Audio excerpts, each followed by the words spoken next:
Hello नमस्कार। आज का हमारा टॉपिक है सूक्ष्म शिक्षण। स्किनर के सिद्धांतों पर आधारित माइक्रो टीचिंग। 1960-61 में स्टैनफोर्ड विश्वविद्यालय अमेरिका में की थे एचिसन नामक विद्वान ने शिक्षक प्रशिक्षण के क्षेत्र में वीडियो टेप का प्रथम प्रयोग किया। इसी प्रक्रिया की विशद व्याख्या करते हुए एलन ने इसे सूक्ष्म शिक्षण नाम दिया। भारत में इसका प्रथम प्रयोग दीनदयाल तिवारी ने 1967 और से 1988 में केंद्रीय पेडागोजिकल संस्थान इलाहाबाद में किया। सूक्ष्म शिक्षण का जनक एलन को माना जाता है और वास्तविक शिक्षण 30 से 35 मिनट और 30 से 35 छात्रों में और अन्य कौशलों से किया जाता है, लेकिन सूक्ष्म शिक्षण 5 से 10 छात्रों में 5 से 10 मिनट के लिए और ये एक ही कौशल है। अलग अलग परिभाषाएं यहाँ दी गई है अलग अलग विद्वानों के द्वारा। जैसे एलन ने सूक्ष्म शिक्षण किसी कक्षा में आकार एवं समय में सूक्ष्म पद्य शिक्षण परिस्थिति। बी.एम. शोर के अनुसार सूक्ष्म शिक्षण का कम समय, कम छात्र और कम क्रियाओं वाली शिक्षण प्रक्रिया है। एलन एवं ईव के द्वारा सूक्ष्म शिक्षण नियंत्रित कार्यों का समूह है जो किसी विशिष्ट शिक्षण व्यवहार पर बल देता है। सूक्ष्म शिक्षण के सोपान पाठ योजना, शिक्षण और प्रतिपुष्टि, फिर पुनः पाठ योजना, पुनः शिक्षण और पुनः प्रतिपुष्टि, जैसे आप डायग्राम में देख सकते हैं। पहले पाठ योजना, शिक्षण, प्रतिपुष्टि, पुनः पाठ योजना, पुनः शिक्षण और पुनः प्रतिपुष्टि। ये प्रक्रिया से चलती रहती है सर्किल टाइप। सूक्ष्म शिक्षण के कौशल: प्रस्तावना कौशल, प्रश्न कौशल, व्याख्यान कौशल, व्याख्या कौशल, प्रदर्शन कौशल, पुनर्बलन कौशल, श्यामपट्ट कौशल। ये 6 कौशल हैं जो हम आगे विस्तार से पढ़ेंगे।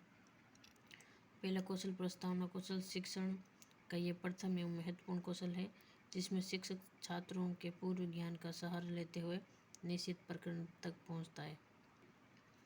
विशेषता है प्रस्तावना का प्रश्न, मॉडल, चार्ट, कहानी, कविता किसी भी माध्यम से निकाला जा सकता है। प्रस्तावना प्रश्न छात्रों के पूर्व ज्ञान पर आधारित होने चाहिए। प्रस्तावना प्रश्नों में तारतम्यता होनी चाहिए। प्रस्तावना में अधिकतम 5 से 6 प्रश्न होने चाहिए। प्रस्तावना प्रश्न ज्ञात से अज्ञात की ओर शिक्षण विधि पर आधारित होने चाहिए। प्रस्तावना कौशल तत्परता के सिद्धांत पर आधारित होना चाहिए।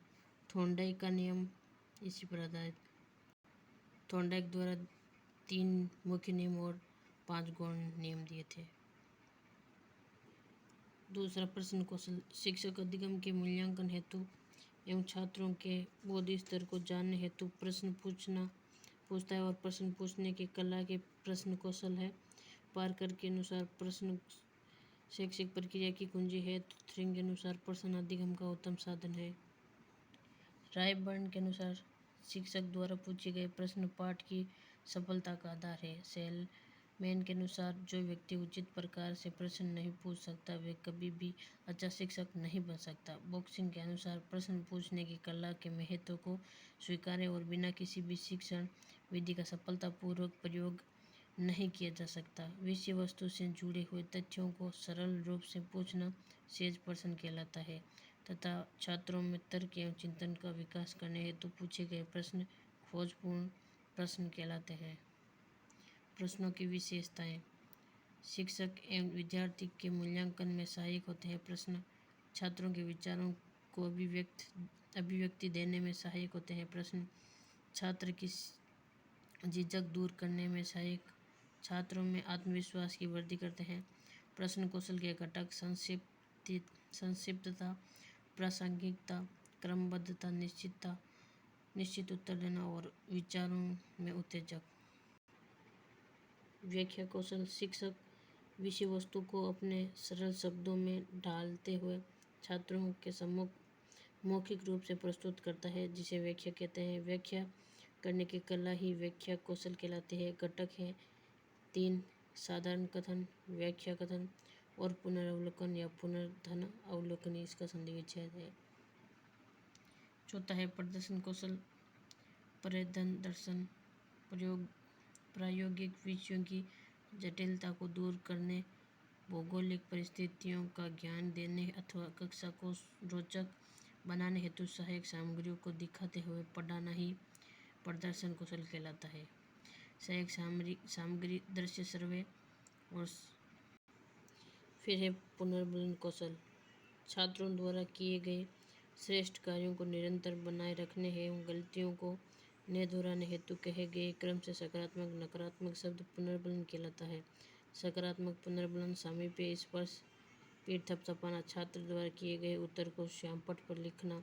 विशेष एक श्रेष्ठ शिक्षक सदैव अपने छात्रों को सकारात्मक पुनर्बलन देने का प्रयास करता है। श्यामपट्ट कौशल छठवां है। इसकी सावधानियाँ, सीधी पंक्तियाँ होनी चाहिए। श्यामपट्ट पर लिखते समय सीधी लाइन में लिखना चाहिए और श्यामपट्ट पर लिखे शब्दों का आकार ऐसा होना चाहिए कि कम से कम 20 फीट की दूरी से पढ़ा जा सके, अर्थात श्यामपट्ट पर लिखे शब्दों का आकार बड़ा होना चाहिए। श्यामपट्ट पर कार्य करते समय 45 डिग्री पर करना चाहिए। श्यामपट्ट स्वच्छ करते समय डस्टर झाड़न संचालन ऊपर से नीचे की ओर होना चाहिए ताकि डस्ट उड़े नहीं जो डस्टर द्वारा साफ की जाए। कक्षा छोड़ने से पूर्व श्यामपट्ट पर लिखी विषय वस्तु को शिक्षक स्वयं स्वच्छ करें। धन्यवाद।